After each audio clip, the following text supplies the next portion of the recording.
Buenos días, muchas gracias a todos.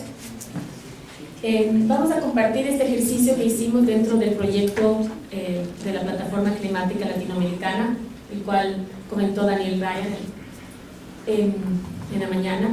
Y un poco lo que queremos comentarles es el ámbito del estudio, ¿no? Él ya les dio de manera general, pero lo que hicimos básicamente fue un ejercicio de mapeo.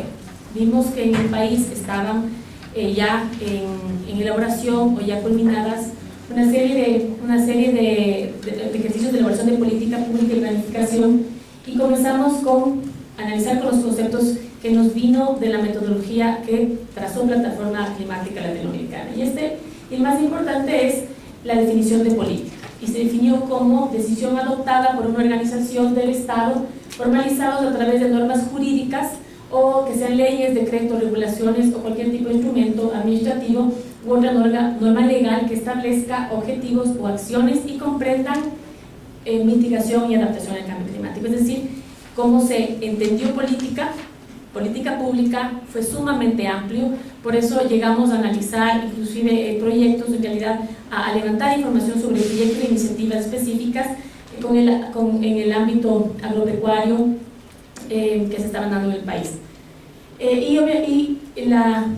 Se analizaron estas políticas base a unas categorías de análisis que mencionó Daniel. Es una evaluación cualitativa, no pudimos avanzar por temas de tiempo, de presupuesto y de enfoque del proyecto a hacer una evaluación cuantitativa. En realidad creo que ese es un ejercicio que queda para lo posterior, y obviamente cuando existan también las herramientas metodológicas que puedan respaldar. En ese sentido, el estudio tiene algunas limitaciones, es un mapeo, es un levantamiento de información, y esto lo digo para ubicar las expectativas en el contexto correcto, ¿no? Lo que hicimos nosotros es levantar toda la información que mirábamos que existe sobre el tema agropecuario, silvicultura, que se relacionaba con cambio climático en relación a ese concepto que se ubicó. Entonces, no es una valoración exhaustiva sobre el nivel de implementación, no hicimos una valoración, tal política está al 60%, no se trataba de ese tipo de ejercicio, lo cual nos parece sumamente interesante que se lo realice en algún momento y que supongo yo ya se está trabajando. Se trata más bien de dar una mirada amplia desde el espectro político, desde la planificación del Estado, sobre la implementación de los compromisos que tiene el país a nivel multilateral y también a nivel institucional y político, que deviene obviamente de la resolución, como vamos a ver. ¿Esto para qué? Para ir formando capacidades para un monitoreo de implementación de políticas públicas, que creo que será sumamente necesario en el futuro para ver los avances, y como mencionaba María Victoria, todos los avances que se están dando también requieren de instrumentos para irlos midiendo el impacto y el alcance y la eficacia de la implementación. Al momento no existe demasiada información sobre indicadores, en realidad, con indicadores de políticas públicas a nivel de cambio climático, muy poco. Entonces, como les dije, no avanzamos hacia una valoración cuantitativa, y tampoco es objeto construir indicadores, no construimos indicadores, hacemos un análisis cualitativo en referencia, en función de esas categorías de análisis que nos dictaba la metodología que ya se miró a nivel latinoamericano, justamente para estandarizar y poder comparar y hacer ese análisis comparativo que hizo Daniel en la mañana. Y dentro de las políticas se miran aquellas que tienen obviamente una intencionalidad climática, un objetivo climático, pero también las que se relacionan con ello, que tienen alcance social, alcance económico y ambiental en general.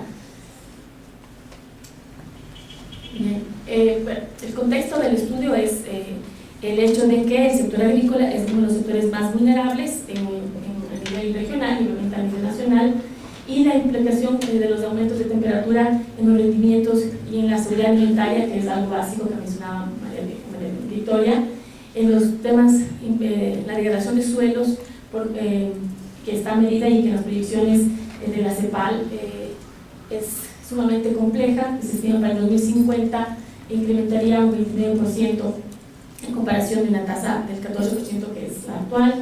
El incremento de gases es marginal, como mencionaba, es un tema que hay que ir mirando por calidad de vida, por niveles de desarrollo, etc. Y algo que es importante mencionar, que se incluye en el segundo informe, cambio climático, es que hay una disminución de una reducción de emisiones debido a la reducción del pastoreo, lo cual hace también pensar cómo estamos avanzando en el tema agrícola, qué está pasando, existen niveles de tecnificación, incrementos de productividad, de rendimientos, etcétera, a nivel agrícola. Esos son temas que hay que analizar y que en realidad no se han profundizado demasiado porque esto es un levantamiento inicial, pero creo que subyacen y que es, yo creo, el plato de fondo a lo que uno tiene que ir con estos análisis en lo posterior. Bien, los riesgos en el sector, como mencionaba, son bastante evidentes. Las pérdidas de cultivos transitorios, de cultivos permanentes por las sequías han sido cíclicas y hemos visto que han pasado en los últimos años de forma importante. Las emergencias eléctricas debido al estiaje, hay todos unos temas técnicos alrededor de esto, pero en realidad el impacto que tienen en el territorio agrícola, en la tierra agrícola, especialmente en la Sierra Centro, ha sido importante en los últimos años, y de ahí la necesidad de mirar cómo se conectan las políticas de asistencia y de fomento agropecuario en los sectores con los temas de cambio climático y esa conectividad política e institucional de la que hablaba María Victoria y que tratamos de elaborar una mirada al respecto para poder ir trazando ciertos caminos en lo posterior. Y obviamente las lluvias, los fenómenos que conocemos nosotros, todavía, si bien Ecuador no ha sufrido un gran impacto climático recientemente, que haya como el caso de Colombia terminado, o como el caso de Uruguay con su sequía, que ha determinado estrategias nacionales de la noche a la mañana, que hemos sufrido cíclicamente este tipo de impactos y ya estamos acostumbrados, pero obviamente tenemos que mirar que las medidas que se estén tomando, que las propuestas que se estén dando para implementar conecten y puedan abarcar a los sectores más afectados. El mapeo es algo bastante simple. Nosotros arrancamos con la norma constitucional, porque ustedes saben, está en el artículo 414, elevada, el tema climático encontró un lugar importante en la política macro del país, y creo que eso es importante a nivel regional. Ninguna constitución la ha insertado de esa forma, lo cual nos llena de responsabilidad a nivel de Estado, porque tenemos que avanzar hacia un nivel de implementación bastante coherente. Creo que eso es lo más importante de arranque. ¿Y por qué es importante esto? Y quizás para el resto no sea más que un inicio. En materia jurídica es relevante hoy en día porque en la Constitución se pueden interponer acciones de protección por incumplimiento de políticas públicas. Entonces es relevante que cambio climático sea una política pública a nivel constitucional, porque nosotros podemos ejercer como instituciones, pueden ser inclusive gobiernos autónomos, la posibilidad de enfocar al Estado en la implementación de las políticas públicas con las que se comprometió en el momento de elaborar y publicar su Constitución. Y esta determinación al más alto nivel de objetivos climáticos, bueno, si bien al principio adoptó la adaptación, luego en la estrategia nacional lo retoma, pero está claro que a nivel nacional la adaptación y la mitigación del cambio climático han sido relevados y han quedado expuestos como un camino que el Estado traza. Entonces, yo creo que es importante esta reflexión, porque este mandato que está en la Constitución ya de suyo debe permear todos los estamentos institucionales inferiores, y eso es lo que hemos estado analizando. Se crea el Comité Interinstitucional, que mencionó voy a mencionar rápidamente porque mencionó todo este tema para Victoria, para articular la política pública de forma transversal. Y es importante mirar el impacto de este tipo de arreglos institucionales, si en realidad están logrando todavía filtrar las decisiones a los niveles donde se implementa y se aplica la política, y que obviamente en la mayoría de los casos tiene que aterrizar en normativa, y qué tipo de normativa se está generando también es uno de los temas que estamos mirando. La publicación del Plan Nacional del Buen Vivir, las políticas ambientales, estrategia de cambio climático. Todos estos temas construyen un aparataje institucional bastante sofisticado hoy en día. En relación a lo que estamos acostumbrados a tener en materia ambiental, se ve que hay una base institucional cualitativa importante. Existe un ordenamiento, existe una planificación que está funcionando, pero todavía tenemos ciertos retos, ¿no? Ciertos temas por seguir avanzando, en el cual seguir avanzando. Estos son cómo conectar las diferentes políticas que están ya publicadas, que ya están en marcha, con los aspectos regulatorios que ya vienen de un sistema institucional anterior.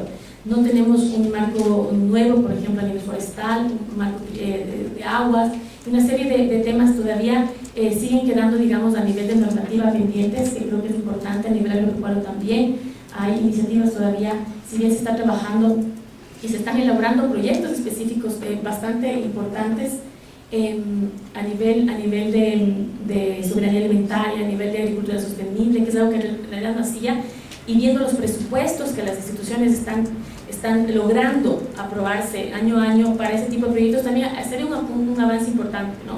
En especial son proyectos de ayuda, asistencia, de fomento, de capacitación en ciertos sectores. Es importante mirar esos proyectos porque estamos viendo que se están implementando, pero claro, los proyectos tienen espectros reducidos. Entonces, también ese es un tema importante analizar, cómo generar cambios de conducta, cómo generar incentivos, si focalizando ayudas a través de proyectos o iniciativas, o generando cambios de conducta en los sectores a través de normas. Ese también es un tema que nos compete y hemos mirado. En el tema de evaluación de políticas, en el sector agrícola quedan algunos temas pendientes. Hemos visto, por ejemplo, recién publicados temas sobre generación, sobre energía renovable en base a biomasa, por ejemplo, que son temas que ya se están trabajando, estrategias recientemente publicadas, pero siguen quedando algunos temas pendientes para ir trabajando y conectando con otros sectores. Tenemos los mandatos del Plan Nacional de Buen Vivir que se siguen incorporando, digamos, en la planificación institucional, pero nos queda esta pregunta y un poco a nivel de análisis conceptual. Como estrategia de Estado para implementar las políticas en cambio climático, hay unas políticas generales y unas, digamos, que se traducen en unas estrategias generales y otras en unas estrategias particulares, como proyectos de asistencia. Y hemos visto, este es uno de los temas más importantes. Hay más de 9 iniciativas, más de 17 proyectos y 185 estudios específicos sobre la materia. Es decir, se está generando una asistencia, una focalización, y se está construyendo, digamos, o cumpliendo con parte de lo que menciona la estrategia, pero a nivel general todavía, a nivel macro, vemos a nivel institucional, si bien el comité interinstitucional es un avance importante, todavía estamos mirando de forma más retrasada la generación normativa, digamos, normas de nueva generación que incorporen la variante de cambio climático, por ejemplo, en el tema de bosques, como otros países lo han hecho. Por ejemplo, Brasil hace años comenzó a mirar el tema del cambio climático, digamos, el tema forestal como un aspecto de mitigación y el tema de agua, es decir, cómo enfocamos o reenfocamos también nuestras normas ambientales en función de los objetivos macro constitucionales. Creo que también nos compete analizar y hemos hecho unas observaciones al respecto.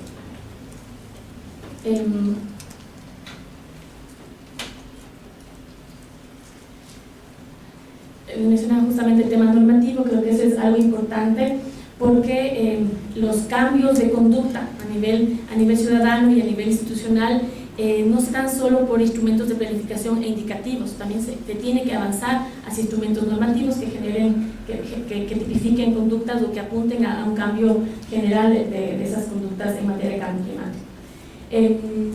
Los sistemas de indicadores, el sistema de información es también un reto. Necesitamos, y eso ya lo mencionó María Victoria, construir bases de datos. Tenemos muy poca tradición como país de levantar información estadística, y creo que ese es un reto también tanto para Semplares en materia de planificación como para las entidades CENACID y las entidades técnicas y académicas, para construir unos sistemas de indicadores y bases de datos que puedan aportar información y que puedan actualizar también la información con la que se planifica, porque la planificación del Estado es un aspecto importante de la planificación de la vida institucional, pero también el sector privado necesita comenzar a hacer planificación en base a indicadores reales, ¿no? Por ejemplo, a nivel rural, por ejemplo, está frenada por el tema de agua.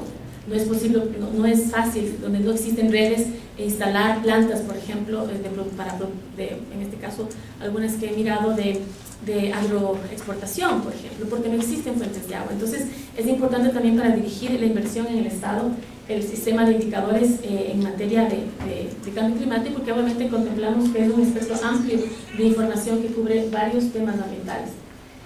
Sobre la calidad de diseño, los aspectos ya que vienen de la metodología propia que se elaboró, hay un diseño consistente con los lineamientos institucionales y políticos establecidos en la Constitución.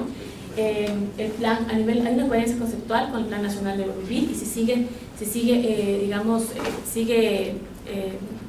en cascada hacia las iniciativas, inclusive proyectos específicos.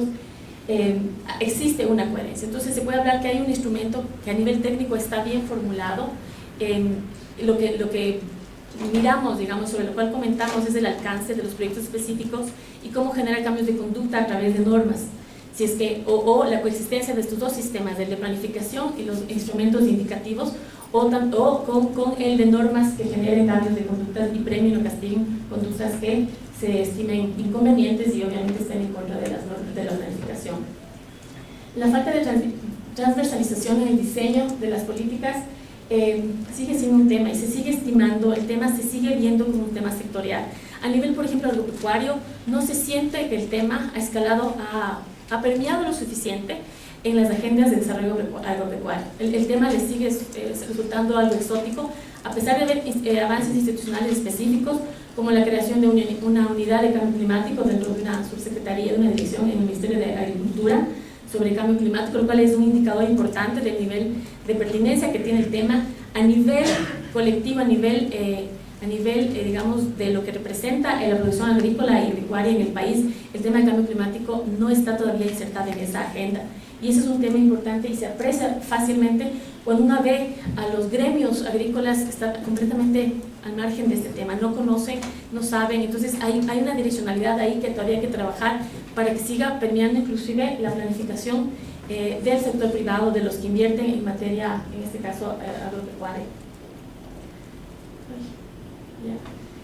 Y se ve todavía políticas de alcance parcial en el sentido de que si bien hay normas bien estructuradas y bien reguladas, los impactos de los proyectos todavía tienen alcance parcial. Entonces este es un tema básicamente de reflexión, cómo estructurar un sistema para que se logren cambios significativos si son varios proyectos de alcance parcial sobre temas como, por ejemplo, mencionábamos agricultura sustentable o ganadería sustentable, que también hay un proyecto importante sobre esto, que tienen focos de acción en ciertos sectores, en ciertas provincias. Entonces es importante ese seguimiento que se le da a los proyectos, porque no logramos establecer si estos proyectos logran cambiar conductas, logran tener impactos significativos en la estructura productiva, por ejemplo, y que permitan ser coherente con el objetivo de la política que se implementa a través de esa iniciativa. Y por supuesto la información científica que alimenta las decisiones. También se requiere y se ve que se necesita estructurar un sistema científico que esté monitoreando, que esté generando indicadores, que esté levantando información de base y soportando y respaldando, digamos, esa generación de política pública, porque se ve también que hay una estructura bastante específica y bastante bien elaborada, ¿no? Formulada con bastante técnica de la política hacia las iniciativas inferiores, digamos, proyectos, pero no logramos obtener, digamos, información que nos dé una sensación de impacto real, por el tema justamente que no logramos contar con información científica ni líneas de base previas a los proyectos que se ejecutan.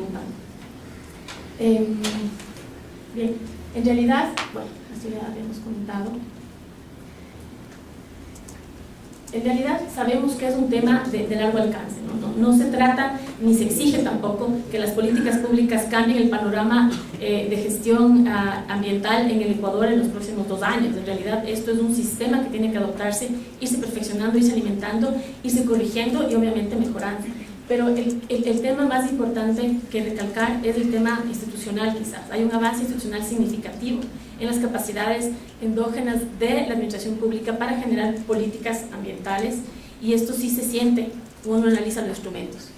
Pero claro, ahí nos topamos ya con un tema de transversalidad que no está funcionando. Como les decía, hay un comité que existe, que está creado, pero todavía no logramos ver la relevancia política del comité interinstitucional en otra serie de medidas de política pública que se toman por otras carteras de Estado y que inciden directo o indirectamente en el tema climático. Y entonces esa es la pregunta un poco de fondo, cómo lograr avanzar a esa etapa siguiente en materia institucional. Y por supuesto también en materia de recursos humanos y financieros que mencionaba, que es básico. Necesitamos tener la capacidad de generar recursos humanos y tener también recursos financieros que existen, pero que obviamente no son suficientes y se encuentran focalizados, y eso obviamente nos hace pensar sobre el alcance parcial de muchas de estas estrategias. En materia de avances institucionales, ustedes vieron, el Ministerio del Ambiente cuenta con la subsecretaría, lo cual es un indicativo importante del nivel de repercusión que tiene la agenda del Ministerio, pero nuevamente se lee sectorizado todavía miramos de fuera una sectorización del tema climático, y eso es uno de los temas que creo que tenemos que preguntarnos y trabajar, cómo vamos a avanzar hacia otras dependencias estatales, hacia energía, hacia hidrocarburos, hacia minería, etcétera, todas las dependencias que generan información y decisiones que tienen que ver con los impactos que se trabajan en la agenda climática. Y la siguiente etapa, quizás, que es una de las cosas más importantes, es la etapa regulatoria. Estamos todavía retrasados en materia regulatoria en relación a otros países de la región. Si bien hemos planificado y estamos casi agotando la etapa de planificación del Estado en ciertos temas, hemos avanzado bastante, todavía nos queda la etapa de armonización jurídica, ¿no? Todavía no hemos logrado armonizar jurídicamente los instrumentos con la visión que nos da la Constitución. Entonces nos quedan todavía los temas forestales, para mirar temas forestales desde el cambio climático, los temas de agua desde el cambio climático. Esa conexión jurídica todavía no sé, que será un proceso que tomará unos años, obviamente, porque las leyes son pactos sociales que demoran, y especialmente algunas sensibles, que demoran cuajar en las asambleas, en los órganos legislativos. Se ve que hay estrategias que tienen apoyo político-social relevante a nivel, por ejemplo, de los proyectos. Sí existen incidencia en ciertos campos, en ciertos ámbitos con los proyectos. Son proyectos, la mayoría de pequeña escala, de mediana escala. Son proyectos de fomento y de asistencia focalizados, que conectan con otros temas de desarrollo social. Entonces, en el sentido de conectividad con el tema social, sí existen esa tendencia, digamos, a que los proyectos estén focalizados y atiendan ciertas necesidades de desarrollo, pero todavía se ve, digamos, que ese es el foco principal de la mayoría de proyectos, del fomento a la actividad. No viene generada exclusivamente desde la óptica del cambio climático. Entonces todavía hay espacio ahí para seguir reformulando las iniciativas para que sean consistentes y coherentes con los objetivos del cambio climático en su totalidad.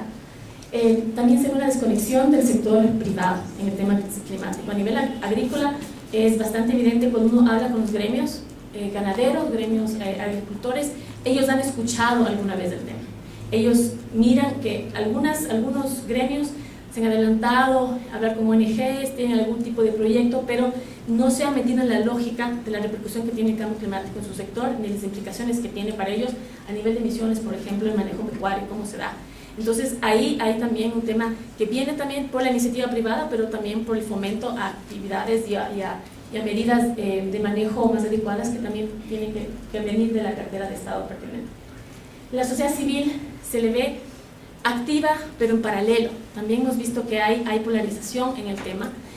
No hay mucho cruce de información, no hay ese cross-fertilization, como decíamos, fertilización cruzada de información de lo que produce un sector de la sociedad con la información oficial, justamente porque la información oficial es bastante consistente y bastante prolífica, digamos. Hay poca receptividad, y eso es uno de los temas que relevamos, porque hemos escuchado criterios en el sentido de la sociedad civil, y creo que vale la pena preguntarse, ¿no?, cómo retroalimentar los procesos estatales utilizando capacidades que existen ya mismo en la sociedad civil, y eso es también algo que yo creo que es algo que nos debe llevar a la reflexión.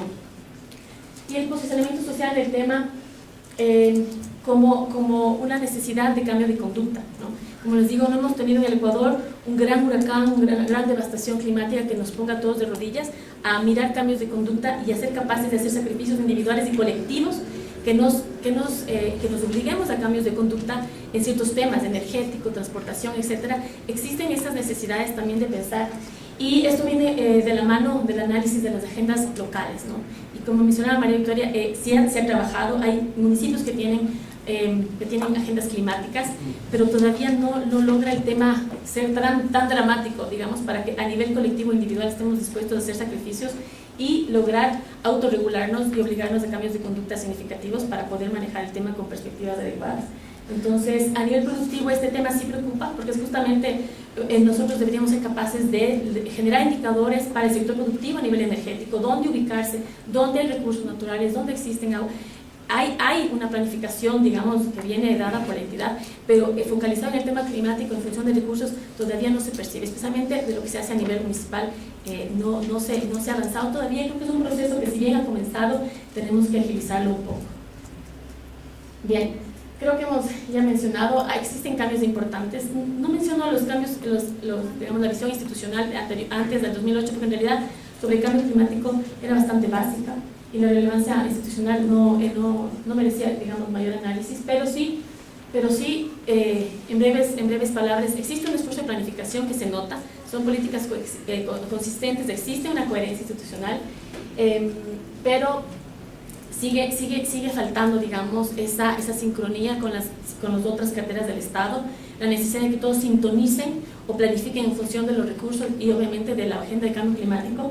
Eso sigue siendo todavía un reto, ¿no? Es algo que debemos avanzar. El tema, la transversalidad, el rol del comité interinstitucional, porque esperamos que sea un rol más fuerte, un rol que sepa capaz de, no les digo imponer visiones, porque no me parece que es correcto decirlo, pero capaz de tener una fuerza política suficiente, un rol político suficiente como para generar actitudes más flexibles de parte de las carteras del Estado, que siguen planificando de la misma forma que planificaban hace unos años. Entonces hay también un cambio cultural, institucional y de mentalidades que hay que trabajar, pero sobre todo es un tema de decisión política y de hasta dónde nos alcanza el rigor, digamos, de la agenda de cambio climático, porque somos un país petrolero que vivimos en torno a una agenda energética bastante insostenible y que no hemos debatido esto a nivel nacional. Tenemos patrones insostenibles, que como sociedad no hemos querido resignar el seguir teniendo energía barata. Y esto permea todas las actividades y la agenda de cambio climático. Entonces, ese es un tema que tiene que también traducirse en algo que un comité interinstitucional tiene que estar generando y gestionando de forma insistente. El rol de las universidades es otro. Tenemos capacidades que formar, como mencionaba, pero todavía no están la informidad, los centros académicos en investigación, levantando información de base, generando indicadores que se pueden incorporar, por ejemplo, a la planificación. Creo que eso es también básico para poder hacer un monitoreo eficiente de cómo se siguen implementando las políticas que vamos construyendo. Y finalmente, lo que mencionaba, la formulación normativa, todavía tenemos un quehacer bastante grande ahí, la armonización normativa y sobre todo la generación de normas en función del cambio climático. Brasil, por ejemplo, hace 5 años comenzó, y esto participé en un proyecto regional dirigido de Brasil, y la formulación de toda la política ambiental brasilera era agenda de cambio climático. Es decir, ellos ya han visto sus prioridades ambientales y lo han hecho así. Creo que es importante hacer esa visión, tratar de hacer esa abstracción, de repente mirar nuestros recursos forestales, nuestros recursos agua, nuestros recursos suelo, mirarlo en función de la agenda climática. Creo que sería bastante importante porque nos ayudaría a unir muchos sectores productivos. Bien, este es solo un pantallazo. El ejercicio no es, digamos, más que una compilación con algunos comentarios y unas evaluaciones, pero lo que tratamos de hacer es tener un documento de dónde arrancar. Queremos seguir mirando para el futuro cómo se sigue implementando la política de cambio climático, para poder ir perfeccionando obviamente los sistemas de seguimiento, el monitoreo que debe haber, construyendo información si se necesita y obviamente discutiendo y llegando a los sectores más necesitados, digamos, en el sentido, por ejemplo, de tomar decisiones a nivel social. Los municipios, por ejemplo, que están muy retrasados muchos, la mayoría del país, son temas exóticos todavía que necesitamos ir incorporando en el léxico público y privado. Y quizás ese es el reto también, cómo involucrar al sector productivo en esta discusión, que es una discusión productiva. Todavía seguimos hablando para el estamento institucional o público, cuando ya deberíamos estar conquistando, seduciendo al sector productivo con políticas públicas a las cuales pueden sumarse y las cuales sean fáciles de implementar a nivel energético, a nivel de recursos, y obviamente que hagan también su planificación en consecuencia. Muchísimas gracias.